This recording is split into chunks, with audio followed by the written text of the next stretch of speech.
Hi hello ನಮಸ್ತೆ ರೀ. ನನ್ನ ಹೆಸರು ಸಂತೋಷ್ ಮಗದುಮ್ ಅಂತ. I am founder of algorithms 365. ಇವತ್ತೊಂದು ವಿಡಿಯೋ ಮಾಡಕತ್ತೇನೆ ನಾನು. ಈ ವಿಡಿಯೋ ಎಸ್ಪೆಷಲಿ ಯಾರಿಗೆ ಮಾಡಕತ್ತೇನಂತಂದ್ರೆ ಐ ಟಿ ಕಂಪ್ನಿ ಒಳಗೆ ನಾ ಕೆಲಸ ಹಿಡಿಬೇಕು ಅನ್ನೋರಿಗೋಸ್ಕರ ಒಂದು ವಿಡಿಯೋ ಮಾಡತ್ತೇನೆ. ಮೇನ್ಲಿ ಈ ವಿಡಿಯೋದ ಅಜೆಂಡಾ ಏನಂತಂದ್ರೆ ಆ್ಯಪ್ಟಿಟ್ಯೂಡ್ ಬಗ್ಗೆ ನಾವೊಂದು ನೆಕ್ಸ್ಟ್ 10 ಮಿನಿಟ್ಸ್ ಮಾತಾಡೋದೇನು ರೀ. ಫಸ್ಟ್ ಆಫ್ ಆಲ್ ಈ ವಿಡಿಯೋ ನಾ ಮುಂದುವರ್ಸೋಕ್ಕಿಂತಲೂ ಮುಂಚೆ ಆ್ಯಪ್ಟಿಟ್ಯೂಡ್ ಅಂದರೆ ಏನು ಅಂಥೇಳಿ ಯಾರು ನೀವು ಯೋಚನೆ ಮಾಡಿದ್ದೀರೇನು? ಈಗ ಹುಡುಗರೆಲ್ಲ ಏನು ಮಾಡ್ತಾರೋ, ನಮ್ಮದೊಂದು ಆ್ಯಪ್ಟಿಟ್ಯೂಡ್ ರೌಂಡ್ ಐತೆ ಅನ್ನೋದು, ಅದಕ್ಕೊಂದು 15-20 ದಿನ ಪ್ರಿಪೇರ್ ಮಾಡ್ಕೊಳ್ಳೋದು. ಭಾಳಷ್ಟು ಜನ 15-20 ದಿನನೂ ಮಾಡಂಗಿಲ್ಲ ರೀ, ಒಂದು ವಾರದಾಗ ಮಾಡಿ ಮುಗಿಸ್ಬಿಟ್ಟು ಹೋಗಿ ಟೆಸ್ಟ್ ಕೊಟ್ಬಿಡ್ತಾರೋ. ಕ್ಲಿಯರ್ ಆಗಲಿಲ್ಲ ಅಂತಂದ್ರೆ ಮತ್ತೆ ಕೊಡಕ್ಕೆ ನಿಲ್ತಾರೋ. ಇದೊಂದು ದೊಡ್ಡ ಮಿಸ್ಟೇಕ್ ರೀ. ಆ್ಯಕ್ಚುಲಿ ಆ್ಯಪ್ಟಿಟ್ಯೂಡದ ಅರ್ಥ ಏನು, ಆಮೇಲೆ ಯಾಕೆ ಕಂಪ್ನಿದವ್ರು ಇದನ್ನು ಸ್ಟಾರ್ಟ್ ಮಾಡಿದ್ರು ಅನ್ನೋದನ್ನು ನೀವು ತಿಳ್ಕೊಂಡ್ರಿ ಅಂತಂದ್ರೆ ನಿಮ್ದು ಅರ್ಧ ಪ್ರಿಪ್ರೇಷನ್ ಆಗಿಬಿಡ್ತೈತಿ. ಆ್ಯಪ್ಟಿಟ್ಯೂಡ್ ಅಂತಂದ್ರೆ ನೀವು ಮ್ಯಾಥ್ಸ್ ಅಂದ್ಕೊಂಡಿದ್ರಿ ಅಂತಂದ್ರೆ ದೊಡ್ಡ ತಪ್ಪು ಮಾಡಕತ್ತೀರಿ. ಸೊ ಆ್ಯಪ್ಟಿಟ್ಯೂಡ್ ಮ್ಯಾಥ್ಸ್ ಅಲ್ಲ. ಓಕೆ, ಮ್ಯಾಥಮೆಟಿಕಲ್ ಕಾನ್ಸೆಪ್ಟ್ಸ್ಗಳು ಅದಾವೆ ಇಲ್ಲಂತಲ್ಲ, ಆದ್ರೆ it is not completely maths. Aptitude ಎಷ್ಟು ಫಾರ್ಮುಲಾ ನೀವು ನೆನಪಿಟ್ಕೊಂಡಿರಿ ಅನ್ನೋದು ಕೂಡ ಅಲ್ಲ, ಅಥವಾ ಆ್ಯಪ್ಟಿಟ್ಯೂಡು ನೀವು ಎಷ್ಟು ಫಾಸ್ಟಾಗಿ ಭಾಗಾಕಾರ, ಗುಣಾಕಾರ, ಎಡಿಷನ್, ಸಬ್ಟ್ರ್ಯಾಕ್ಷನ್ ಮಾಡಿ ಲೆಕ್ಕ ಮುಗಿಸ್ಬಿಡ್ತೀರಿ ಅನ್ನೋದು ಅಲ್ಲ. ಆ್ಯಪ್ಟಿಟ್ಯೂಡ್ ಏನಂತಂದ್ರೆ ಕೊಟ್ಟಿರುವಂಥ ಕ್ವಶ್ಚನನ್ನು ಚೆಂದಂಗೆ ಓದ್ಕೊಂಡು ಅದಕ್ಕೆ ಸರಿಯಾದಂಥ ಆನ್ಸರನ್ನು ಸ್ಟೆಪ್ ಬೈ ಸ್ಟೆಪ್ ಯೋಚನೆ ಮಾಡಿ ಸ್ಲೋ ಮೈಂಡಿಗೆ ಕೆಲಸ ಕೊಟ್ಟು ಎಕ್ಯುರೇಟ್ ಆದಂಥ ಆನ್ಸರನ್ನು ಕೊಟ್ಟಂಥ ಟೈಮ್ ಪೀರಿಯಡ್ ಒಳಗೆ 1 ನಿಮಿಷ ಒಂದು ಕ್ವಶನ್ ಇದ್ರೆ 50 ಸೆಕೆಂಡ್ ಒಳಗೆ ಮುಗಿಸುವಂಥ ಎಬಿಲಿಟಿ, ಇದು ಆ್ಯಪ್ಟಿಟ್ಯೂಡ್ ಆ್ಯಕ್ಚುಲಿ. ಇದ್ರೊಳಗೆ ಕಂಪ್ನಿದವ್ರು ಏನೇನು ನೋಡ್ತಾರೆ, ನೀವು ಯಾವ ಥರ ಥಿಂಕ್ ಮಾಡ್ತೀರ ಅನ್ನೋದು ಬಹಳ ಇಂಪಾರ್ಟೆಂಟ್. ನಾಳೆ ನೀವು ಕಂಪ್ನಿ ಸೇರ್ಕೊಂಡ ಮೇಲೆ ನಿಮಗೆ ಚಾಲೆಂಜಸ್ ಬರ್ತಾವೆ. ಆ ಚಾಲೆಂಜಸ್ ಓವರ್ಕಮ್ ಮಾಡೋಕ್ಕೆ ನಿಮ್ಮ ಥಿಂಕಿಂಗ್ ಕೆಪ್ಯಾಸಿಟಿನ ನಿಮ್ಗೆ ಹೆಲ್ಪ್ ಮಾಡೋದು, ಅದನ್ನು ಮೇನ್ಲಿ ಅವರು ಟೆಸ್ಟ್ ಮಾಡ್ತಿರ್ತಾರೆ. ಕೊಟ್ಟಿರ್ತಾರೆ ಗಣಿತದ ಕ್ವಶನ್, ಆದರೆ ಟೆಸ್ಟ್ ಮಾಡ್ತಿರ್ತಾರೆ ನಿಮ್ಮ ಥಿಂಕಿಂಗನ್ನು. ಸೊ ಇದನ್ನು ನೀವು ಅರ್ಥ ಮಾಡ್ಕೋಬೇಕು. ಇನ್ನೊಂದು ಲಾಜಿಕಲ್ ಥಿಂಕಿಂಗ್ ಚೆಕ್ ಮಾಡ್ತಾರೆ. ಲಾಜಿಕಲ್ ಥಿಂಕಿಂಗ್ ಬೆಸ್ಟ್ ಎಕ್ಸಾಂಪಲ್ ಏನಂತಂದ್ರೆ, ಒಂದು ಪ್ರಾಬ್ಲಮ್ ಎದುರುಗಡೆ ಇದ್ದಾಗ ಅದಕ್ಕೆ ಯಾವ್ಯಾವ ಥರ ಸೊಲ್ಯೂಷನ್ಗಳು ಅದಾವು, ಬೇರೆ ಏನು ಸೊಲ್ಯೂಷನ್ ಅದಾವು, ಆ ಸೊಲ್ಯೂಷನ್ ಒಳಗೆ ಬೆಸ್ಟ್ ಯಾವುದೈತಿ ಇಂಥದ್ದು. ಸೇ ಫಾರ್ ಎಕ್ಸಾಂಪಲ್ ಎಲ್ಲೂ ಹೊಂಟೇರಿ, ಟ್ರಾಫಿಕ್ದಾಗ ಸಿಕ್ಕಾಕೊಂಡ್ಬಿಡ್ತೀರಿ. ಬಹಳಷ್ಟು 9 ಗಂಟೆಗೆ ಅಂದ್ರೆ ಲಾಗಿನ್ ಆಗೋದಿರ್ತೈತಿ, ಕಂಪ್ನಿಗೆ ಹೋಗೋರು ಇರ್ತೀರಿ. ಓಕೆ, ಭಾಳ ಇಂಪಾರ್ಟೆಂಟ್ ಕ್ಲೈಂಟ್ ಮೀಟಿಂಗ್ ಇರ್ತೈತಿ. ಟ್ರಾಫಿಕ್ದಾಗ ಸಿಕ್ಕಾಕೊಂಡಿರ್ತೀರಿ, ತಲೆ ಓಡಿಸ್ಬೇಕು ಪಟ್ನ, ಹೆಂಗೆ ಫಾಸ್ಟಾಗಿ ರೀಚ್ ಆಗೋದು. ಇನ್ನು ನಿಮ್ಮ ಹಂತೇಲಿ ಒಂದು ಅರ್ಧ ತಾಸು ಟೈಮ್ ಐತೆ ಅಷ್ಟೇ. ಸೊ ಅವಾಗ ನೀವು ಫಸ್ಟ್ ಏನು ಮಾಡ್ತೀರಿ, ಬೇರೆ ದಾರಿ ಯಾವುದೈತಿ, ಶಾರ್ಟ್ಕಟ್ ಯಾವುದೈತಿ, ಅಥವಾ ಬೈಕ್ ಮೇಲೆ ಹೋದರೆ ಈಸಿನೋ, ಕಾರ್ ತೊಗೊಂಡು ಹೋದರೆ ಈಸಿನೋ. ಬಹಳ ಅರ್ಜೆಂಟ್ ಇದ್ದಾಗ ಎಲ್ಲೇರು ಹೋಗ್ಬೇಕಂತಂದ್ರೆ ಬೆಂಗಳೂರಂಥ ಸಿಟಿ ಒಳಗೆ ಬೈಕ್ ಪ್ರಿಫರ್ ಮಾಡೋದು ಸ್ಮಾರ್ಟ್ ಚಾಯ್ಸ್. ನೀವು ಕಾರ್ದೊಳಗೆ ಹೊಂಟ್ರಿ ಅಥವಾ ಬಸ್ನಾಗ ಹೊಂಟ್ರಿ ಅಂತಂದ್ರೆ ದಡ್ಡತನ. ಇಂಥ ಥಿಂಕಿಂಗ್ ಲಾಜಿಕಲ್ ಥಿಂಕಿಂಗ್ ಅಂತಾರೆ. ಸೊ ನಾ ಯಾವುದೋ ಒಂದು ಮೂವಿ ಒಳಗೆ ನೋಡಿದ್ನಿ, ಸೂರ್ಯವಂಶಿ ಮೂವಿ ಒಳಗೆ ಒಂದು ಸೀನ್ ಐತಿ. ಬಹಳ ಟೈಮ್ ಕಡಿಮೆ ಇರ್ತೈತಿ, ಡಿಟೆಕ್ಟ್ ಮಾಡಬೇಕಾಗಿರ್ತೈತಿ ಎಲ್ಲೆಲ್ಲಿ RDX ಬಾಂಬ್ಗಳನ್ನು ಫಿಕ್ಸ್ ಮಾಡಿದ್ದಾರೆ ಅಂಥೇಳಿ. ಆವಾಗ ಅಕ್ಷಯ್ ಕುಮಾರ್ ಕಾರ್ ತೊಗೊಂಡು ಹೋಗಂಗಿಲ್ಲ, ಕಾರ್ ಬಿಡ್ರಿ ಬೈಕ್ ತೆಗೀರಿ ಅಂತಾನೆ. That is logical thinking best example. ಅಂದ್ರೆ ಪ್ರಾಬ್ಲಮ್ಗೆ quick solution, best solution, accurate solution. ಆಮೇಲೆ ಪ್ರೆಷರ್ ಹೆಂಗೆ ಹ್ಯಾಂಡಲ್ ಮಾಡ್ತೀರಿ. ನಾಳೆ ಪ್ರಾಜೆಕ್ಟ್ಗಳು ಬರ್ತಾವೆ, ಪ್ರೆಷರ್ ಇರ್ತೈತಿ, ಇಷ್ಟು ದಿನದಾಗ ಮುಗಿಸ್ಬೇಕಂತ ಇರ್ತೈತಿ. ನಾನು ನಿಮ್ಮನ್ನ ಅನ್ಸತ್ತಿಲ್ಲ, ಬಟ್ ರಿಯಾಲಿಟಿ ಹೇಳಕತ್ತೇನೆ. ಅಂಥ ಪ್ರೆಷರ್, ಆ ಒತ್ತಡದ ವಾತಾವರಣವನ್ನು ನೀವು ಹೆಂಗೆ ಓವರ್ಕಮ್ ಮಾಡ್ತೀರಿ, ಮತ್ತು ಯಾವ ಥರ ಕೆಲಸನ ಕೊಟ್ಟಂಥ ಟೈಮ್ಗಿಂತಲೂ ಮುಂಚೆ ಮುಗಿಸ್ಕೊಡ್ತೀರಿ, ಇದನ್ನು ಕಂಪ್ನಿದವ್ರು ಚೆಕ್ ಮಾಡ್ತಿರ್ತಾರೆ. ಇನ್ನೊಂದು ಡಿಸಿಷನ್ ಮೇಕಿಂಗ್ ಬಗ್ಗೆ ಈಗ ಹೇಳಿನಿ, ಅಕ್ಷಯ್ ಕುಮಾರ್ ಒಂದು ಎಕ್ಸಾಂಪಲ್ ಕೊಟ್ಟಿನಿ.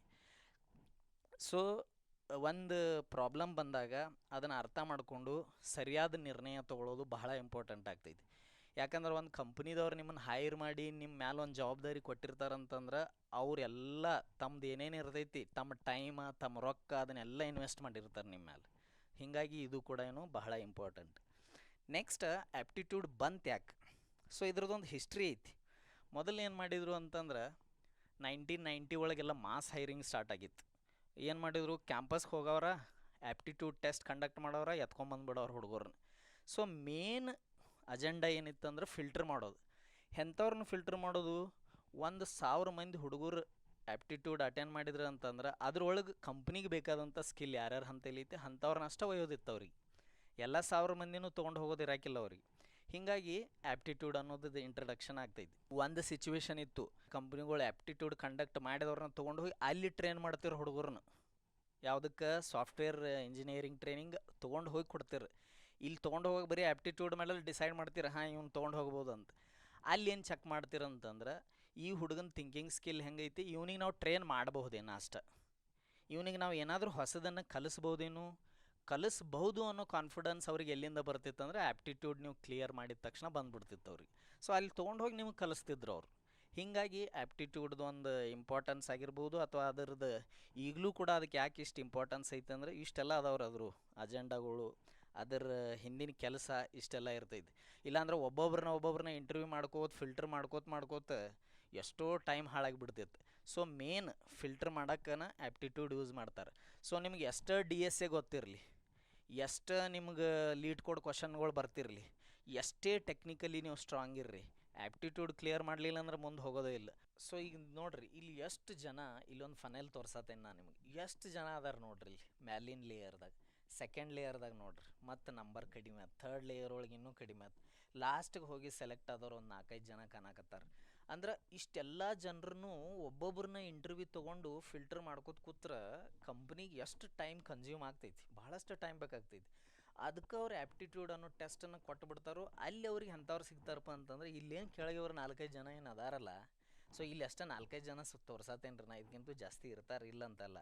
ಸೊ ಇವ್ರು ಯಾರಪ್ಪ ಅಂತಂದ್ರೆ ಈಗ ನಾ ಏನು ಹೇಳಲ್ಲ ಮ್ಯಾಲೆ, ಥಿಂಕಿಂಗ್ ಸ್ಕಿಲ್ಲ, ಲಾಜಿಕಲ್ಲ, ಇಂಥ ಹುಡುಗರು ಇವರೆಲ್ಲ. ಅಂದ್ರೆ ಪ್ರಾಬ್ಲಮ್ಗೆ ಹೆದರು ಓಡೋರಲ್ಲ, ಒಂದು ಬೆಸ್ಟ್ ಸೊಲ್ಯೂಷನ್ ಹುಡ್ಕವ್ರ, ಫಾಸ್ಟ್ ಸೊಲ್ಯೂಷನ್ ಹುಡ್ಕವ್ರ, ಎಕ್ಯುರೇಟ್ ಸೊಲ್ಯೂಷನ್ ಹುಡ್ಕವ್ರ, ಇಂಥವ್ರು ಇವರೆಲ್ಲರೂ ಇಲ್ಲಿ ತನಕ ಬಂದು ಹತ್ತಿದಾರಂತಂದ್ರೆ ಅಲ್ಲಿರೋ ಕ್ವಶನ್ಗಳನ್ನು, ಆ್ಯಪ್ಟಿಟ್ಯೂಡ್ ಕೊಟ್ಟಿರೋ ಕ್ವಶನ್ಗಳನ್ನ ಚೆನ್ನಾಗಿ ಓದಿದಾರ ಅವ್ರು, ಅದನ್ನು ಅರ್ಥ ಮಾಡ್ಕೊಂಡಿದ್ದಾರೆ. ಅದಕ್ಕೆ ಅವರದೇ ಆದಂಥ ಸೊಲ್ಯೂಷನನ್ನು ಕೊಟ್ಟಂಥ ಟೈಮ್ ಒಳಗೆ ಅವ್ರು ಏನು ಮಾಡಿದ್ರು, ಡೆಲಿವರ್ ಮಾಡಿದ್ದಾರೆ. ಈ ಕೆಲಸ ಅವ್ರು ಮುಂದೆ ಪ್ರಾಜೆಕ್ಟ್ಗಳಿಗೂ ಮಾಡ್ತಾರೆ. ಸೊ ಹೀಗಾಗಿ ಕಂಪ್ನಿದವ್ರು ಇವ್ರನ್ನ ತೊಗೊಂಡು ಹೋಗ್ತಾರೆ. ನೀವು ಈಗ ಹೆಂಗೆ ಗೇಮ್ಗಳು ಇರ್ತಾವಲ್ಲ, ವಿಡಿಯೋ ಗೇಮ್ ಎಲ್ಲ ನಿಮ್ಗೆ ಗೊತ್ತಿರ್ತೈತಿ, ಫಸ್ಟ್ ಡೋರ ನೀವು ಅನ್ಲಾಕ್ ಮಾಡಲಿಲ್ಲ ಅಂತಂದ್ರೆ ಒಳಗೆ ಹೋಗವ್ರು ಹೆಂಗೆ. ಹೀಗಾಗಿ ಆ್ಯಪ್ಟಿಟ್ಯೂಡು ಭಾಳ ಇಂಪಾರ್ಟೆಂಟ್.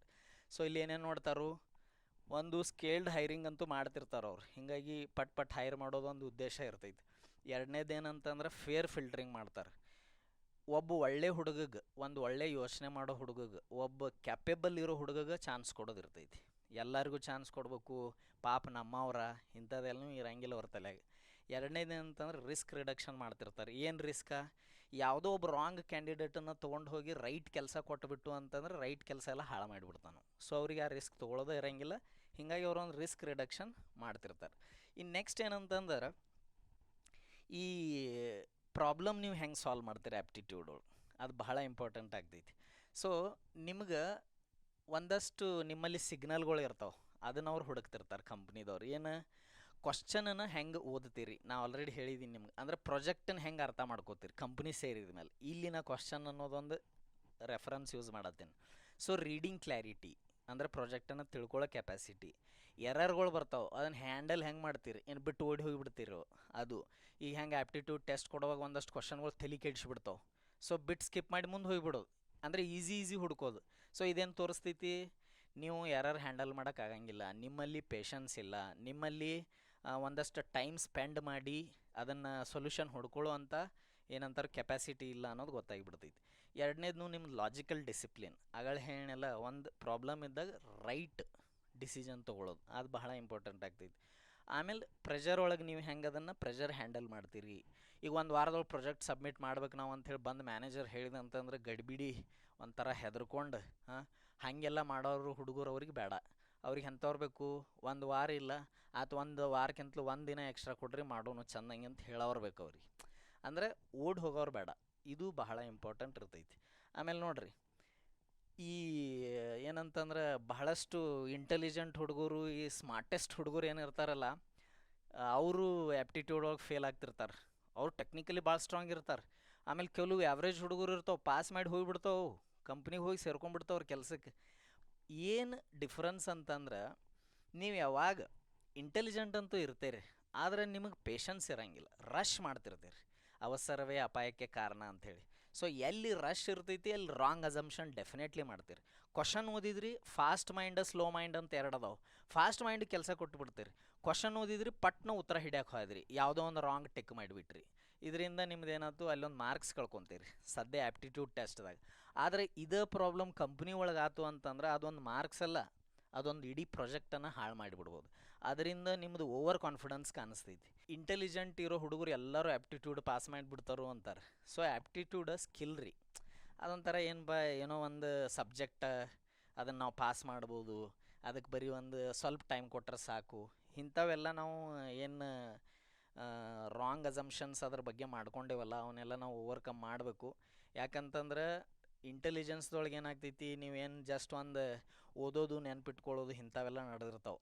ಆಮೇಲೆ ಕಲ್ತಿರೋವಂಥದ್ದನ್ನ ರಿಟೇನ್ ಮಾಡಿ ಎಕ್ಸಾಮ್ ಅದು ಬರೀತಿರ್ತೀರಿ. ಬಟ್ ಇಲ್ಲಿ ಆ್ಯಪ್ಟಿಟ್ಯೂಡ್ದೊಳಗೆ ಏನಾಗ್ತೈತಿ ಅಂತಂದ್ರೆ ನೀವು ಕಲ್ತಿರೋದನ್ನು ರಿಯಲ್ ಲೈಫ್ ಸಿಚುವೇಶನ್ ಬಂದಾಗ ಆ ಥರ ಈಗ ಲಾಜಿಕಲ್ ರೀಸನಿಂಗ, ಕ್ರಿಟಿಕಲ್ ರೀಸನಿಂಗ ಇವೆಲ್ಲ ರಿಯಲ್ ಲೈಫ್ ಸಿಚುವೇಶನ್ಗಳು. ಸೊ ನೀವು ಹೆಂಗೆ ಉತ್ತರ ಕೊಡ್ತೀರ ಅನ್ನೋದು ಭಾಳ ಇಂಪಾರ್ಟೆಂಟ್ ಆಗ್ತೈತಿ. ಆಮೇಲೆ ನೀವು ಯಾವ ಥರ ಗೊತ್ತಿರೋ ಇನ್ಫಾರ್ಮೇಷನ್ನ ಪ್ರೊಸೆಸ್ ಮಾಡಿ ಅದನ್ನು ಹೆಂಗೆ ನೀವು ಕಂಪ್ನಿ ಒಳಗೆ ಕೆಲಸ ಮಾಡುವಾಗ ಅಪ್ಲೈ ಮಾಡ್ತೀರಿ. ಸೊ ಇದನ್ನು ಕೂಡ ಆ್ಯಪ್ಟಿಟ್ಯೂಡ್ ನಿಮ್ಗೆ ಏನು ಮಾಡ್ತೈತಿ, ಇಂಡೈರೆಕ್ಟ್ಲಿ ಕಲಿಸ್ತಿರ್ತೈತಿ. ಸೊ ಆ್ಯಪ್ಟಿಟ್ಯೂಡ್ ಬರೀ ಒಂದು 15 ದಿನದ ಒಂದು ಸಬ್ಜೆಕ್ಟ್ ಅಲ್ಲ, ಪಟ್ ಪಟ್ ಪಟ್ ಪಟ್ ನೋಡ್ಕೊಂಡು ಹೋಗಿ ಬರೆದು ಬಿಡೋದು. ಇಷ್ಟೆಲ್ಲ ಇದ್ರ ಹಿಂದಿನ ಸ್ಟೋರಿ ಇದೆ. ಆಮೇಲೆ ನೋಡ್ರಿ, ಕೋರ್ ಪ್ರಿನ್ಸಿಪಲ್ ಚೆಕ್ ಮಾಡ್ತಾರೆ. ಅಂದರೆ ಕಂಪ್ನಿ ನೀಡ್ ಏನಿದೆ, ಆಮೇಲೆ ನಿಮ್ಮ ಥಿಂಕಿಂಗ್ ಪ್ರೊಸೆಸ್ ಏನಿದೆ, ಇವೆರಡೂ ಹೊಂದುತ್ತಾವೋ ಇಲ್ಲೋ. ಈಗ ನಾವು ಒಬ್ಬ ಹುಡುಗನ ಹೈರ್ ಮಾಡೋದೇನು, ನನಗೆ ಗೊತ್ತಿರ್ತೈತಿ ನಾ ಏನು ಕೆಲಸ ಮಾಡ್ಸೋದೇನೋ ಅಂತೇಳಿ ಅಂತ. ಸೊ ಆ ಕೆಲಸ ಮಾಡೋಕ್ಕೆ ಅವನೊಳಗೆ ಏನೇನು ಕ್ವಾಲಿಟಿ ಇರ್ಬೋದು ಆ ಥರ ಕ್ವಶನ್ ಪೇಪರ್ ನಾ ಸೆಟ್ ಮಾಡ್ತೇನೆ. ಅದಕ್ಕೆ ಟಿ ಸಿ ಎಸ್ದವ್ರದ್ದು ಪೇಪರ್ ಬೇರೆ ಥರ ಇರ್ತೈತಿ. ಟಿ ಸಿ ಎಸ್ದವ್ರು ಕಂಪೇರ್ ಮಾಡಿದರೆ ಟಫ್ ಇರ್ತೈತಿ. ಇನ್ಫೋಸಿಸ್ದ ಪೇಪರನ್ನು ಬೇರೆ ಇರ್ತೈತಿ, ಆ್ಯಪ್ಟಿಟ್ಯೂಡ್ದು. ಆ್ಯಕ್ಸೆಂಚರ್ದು ಅವ್ರದ್ದು ಬೇರೆ ಇರ್ತೈತಿ. ಯಾಕಂತಂದ್ರೆ ಅಲ್ಲಿಯೂ ಕೂಡ ಅವ್ರು ಅದನ್ನು ಯೋಚನೆ ಮಾಡಿನ ಸೆಟ್ ಮಾಡಿರ್ತಾರೆ. ಸುಮಾರು ರ್ಯಾಂಡಮಾಗಿ ಕ್ವಶನ್ಗಳು ಎತ್ಕೊಂಡು ಹಾಕಿರಂಗಿಲ್ಲ. ಇಷ್ಟೆಲ್ಲ ಅದ್ರ ಹಿಂದೆ ಸ್ಟಡಿ ಇರ್ತೈತಿ, ರಿಸರ್ಚ್ ಇರ್ತೈತಿ. ನೆಕ್ಸ್ಟ್ ಇವು 3 ಮಿತ್ಗಳು ಏನಿದಾವಲ್ಲ ಎಲ್ಲರ ಒಳಗೆ ಅದಾವ್ರಿ. ಏನಪ್ಪ ಅಂತಂದ್ರೆ ಮೊದಲನೇದ, ಭಾಳಷ್ಟು ಪ್ರಾಕ್ಟೀಸ್ ಮಾಡ್ರೆ ಸಾಕು ಆ್ಯಪ್ಟಿಟ್ಯೂಡ್ ಕ್ಲಿಯರ್ ಮಾಡ್ಬೋದು ಅಂಥೇಳಿ. ಪ್ರಾಕ್ಟೀಸ್ ಅಂತೂ ಮಾಡಲೇಬೇಕು, ಇಲ್ಲ ಅಂತಲ್ಲ. ಪ್ರಾಕ್ಟೀಸ್ ಹೆಂಗೆ ಮಾಡಬೇಕು ಅಂತಂದ್ರೆ, ಪ್ರಾಕ್ಟೀಸ್ ಮಾಡುವಾಗ ಥಿಂಕಿಂಗನ್ನು ಡೆವಲಪ್ ಆಗ್ತಿರ್ಬೇಕು. ಈ ಪ್ರಾಬ್ಲಮನ್ನು ಹಿಂಗೆ ಯಾಕೆ ಮಾಡತ್ತೀವಿ, ಬೇರೆ ಥರ ಮಾಡ್ಬೋದೇನೋ, ಅಥವಾ ಇದಕ್ಕಿಂತಲೂ ಈಸಿ ಮೆಥಡ್ ಏನಾರ ಐತೇನೋ, ಶಾರ್ಟ್ಕಟ್ ಏನಾರ ಐತೇನೋ, ಫಾಸ್ಟಾಗಿ ಕ್ಯಾಲ್ಕುಲೇಟ್ ಹೆಂಗೆ ಮಾಡ್ಬೋದು, 50 ಸೆಕೆಂಡ್ ಒಳಗೆ ಆಗೋ ಪ್ರಾಬ್ಲಮ್ನ 40 ಸೆಕೆಂಡಕ್ಕೆ ಹೆಂಗೆ ತರೋದು. ಸೊ ಇದೆಲ್ಲ ನಾಳೆ ಪ್ರೊಜೆಕ್ಟ್ ಮಾಡುವಾಗ ಹೆಲ್ಪ್ ಆಗ್ತೈತಿ. 15 ದಿನ ಆಗೋ ಪ್ರಾಜೆಕ್ಟನ್ನು 1 ವಾರದಾಗ ಹೆಂಗೆ ಮುಗಿಸ್ಬೋದು, ಅಥವಾ 10 ದಿನದಾಗ ಹೆಂಗೆ ಮುಗಿಸ್ಬೋದು. 1 ವರ್ಷದ ಪ್ರಾಜೆಕ್ಟನ್ನು 8-9 ತಿಂಗಳದಾಗ ಹೆಂಗೆ ಮುಗಿಸ್ಬೋದು. ಅದರಿಂದ ಟೈಮು ಸೇವ್ ಆಗ್ತೈತಿ, ಮತ್ತೊಂದು ಹೊಸ ಪ್ರಾಜೆಕ್ಟ್ ಸ್ಟಾರ್ಟ್ ಮಾಡ್ಬೋದು. ಇದನ್ನೆಲ್ಲ ಕಂಪ್ನಿದವ್ರು ತಲೆಯಾಗಿ ಇಟ್ಕೊಂಡಿರ್ತಾರೆ. ಆಮೇಲೆ ಸ್ಪೀಡ್ಗೆ ಇಂಪಾರ್ಟೆನ್ಸ್ ಕೊಡೋದು ಒಳ್ಳೆಯದಲ್ಲ. ಕೆಲವೊಂದು ಕ್ವಶನ್ಗಳು 10 ಸೆಕೆಂಡ್ದೊಳಗೆ ಆಗ್ತಾವೆ. ಕೆಲವು ಕ್ವಶನ್ಗಳು 1.5 ನಿಮಿಷ ತೊಗೋಬೋದು, 2 ನಿಮಿಷ ತೊಗೋಬೋದು. ಕೆಲವೊಂದು ಪ್ರಾಜೆಕ್ಟ್ಗಳು ಬಹಳ ಬೇಗ ಮುಗಿಸ್ಬೋದು ಕಂಪ್ನಿ ಒಳಗೆ. ಕೆಲವೊಂದು ಪ್ರಾಜೆಕ್ಟ್ಗಳು ಟೈಮ್ ತೊಗೋತಾವೆ. ಯಾಕಂತಂದ್ರೆ ಕೆಲಸ ಆಗೋದು ಅಷ್ಟೇ ಇಂಪಾರ್ಟೆಂಟ್ ಅಲ್ಲ, ನೀಟಾಗಿ ಕೆಲಸ ಆಗೋದು, ಎಕ್ಯುರೇಸಿ ಭಾಳ ಇಂಪಾರ್ಟೆಂಟ್ ಆಗ್ತೈತಿ. ಸೊ ಅದನ್ನು ಆ್ಯಪ್ಟಿಟ್ಯೂಡ್ ಟೆಸ್ಟ್ ಮಾಡ್ತಿರ್ತೈತಿ. ಆಮೇಲೆ ನಿಮ್ಗೆ ಮ್ಯಾಥ್ಸ್ ಅನ್ನೋ ಇದೇನು ತಲೆಗೆ ಹಾಕ್ಕೊಂಡಿರಲ್ಲ. ಮ್ಯಾಥ್ಸ್ ಅಷ್ಟೇ ಆಗಿದ್ರೆ ಭಾಳ ಜನ ಇದನ್ನು ಕ್ಲಿಯರ್ ಮಾಡ್ತಿದ್ರು. ಆಮೇಲೆ ಮುಂದೂ ಕ್ಲಿಯರ್ ಮಾಡ್ಕೊತ ಹೋಗಿ ಒಳ್ಳೆ ಪರ್ಫಾರ್ಮೆನ್ಸ್ ತೋರಿಸ್ತಿದ್ರು. ಮ್ಯಾಥ್ಸ್ ಏನ್ರಿ, ನೀವು 1ನೇದಿಂದ 10ನೇವರೆಗೂ ಮ್ಯಾಥ್ಸ್ ಕಲ್ತಿರ್ತೀರಿ. ಆಮೇಲೆ ಇಂಜಿನಿಯರಿಂಗ್ ಒಳಗೂ ಕಲಿತೀರಿ. ಸೊ ಆ್ಯಪ್ಟಿಟ್ಯೂಡ್ ಬರೀ ಮ್ಯಾಥ್ಸ್ ಅಷ್ಟೇ ಅಲ್ಲ. ಓಕೆ, ಸೊ ಇದನ್ನೆಲ್ಲ ನಾನು ನಿಮ್ಗೆ ಆ್ಯಕ್ಚುಲಿ ಹೇಳಬೇಕಾಗಿತ್ತು. ಯಾಕಂತಂದ್ರೆ ಇದನ್ನೆಲ್ಲ ಹೇಳ್ದನ ನಾನು ನಿಮ್ಗೆ ನಾಳೆ ಪಟ್ನ ಬಂದವನ ಒಂದಷ್ಟು ರ್ಯಾಂಡಮ್ ಕ್ವಶನ್ಗಳು ತೊಗೊಂಡು ಪಟ ಪಟ ಪಟ ಸಾಲ್ವ್ ಮಾಡ್ಕೊತ ಹೋಗ್ತೀನಿ ಅಂತಂದ್ರೆ ಇದು ಏನೈತಿ, ಇದ್ರ ಹಿಂದಿನ ಉದ್ದೇಶ ಏನು, ಯಾಕೆ ಇದನ್ನು ಕಂಪ್ನಿದವ್ರು ಇಂಟ್ರಡ್ಯೂಸ್ ಮಾಡಿದರು ಅಂತ ತಿಳ್ಕೋದು ನಾವು ಹೀಗೆಲ್ಲ ಮಾಡೋದು ಬಹಳ ತಪ್ಪು. ಅದಕ್ಕೆ ನಾನು ನಿಮ್ಗೆ ಇದನ್ನು ಇವತ್ತು ಹೇಳಿದ್ದೀನಿ. ಸೊ ನೆಕ್ಸ್ಟ್ ಇನ್ನೊಂದು ವಿಡಿಯೋ ಮಾಡ್ತೇನೆ ನಾನು.